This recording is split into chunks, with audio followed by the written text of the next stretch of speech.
Tindak kekerasan tak hanya membuat korbannya menderita dan trauma, tapi juga bisa menimbulkan aksi kekerasan lainnya. Itulah yang mendorong seorang remaja nekat membunuh ayah tirinya karena kerap menganiaya dirinya, ibunya, dan sang adik-adiknya.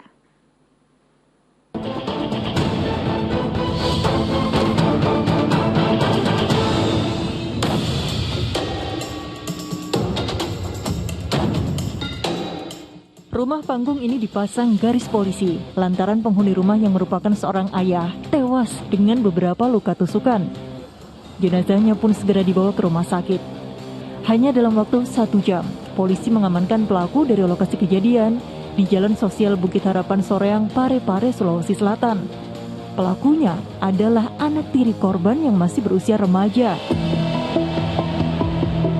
Insiden bermula saat pemuda berusia 18 tahun itu baru pulang dari rumah temannya dan mendapati korban tertidur di dalam kamar saat dini hari.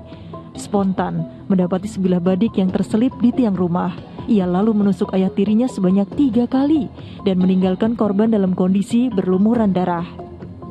Sementara istri korban baru mengetahui kejadian itu setelah terdengar suara ribut dari dalam kamar.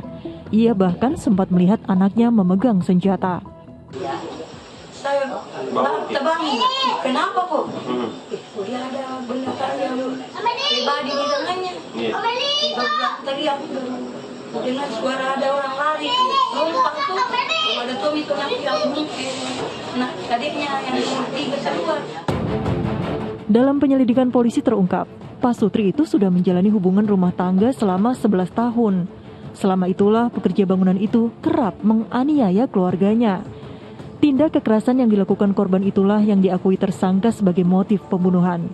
Ia, tersangka sudah lama menaruh dendam, lantaran ayah tirinya itu sering pulang dalam kondisi mabuk, lalu memarahi, memukul dirinya, ibu, serta adiknya.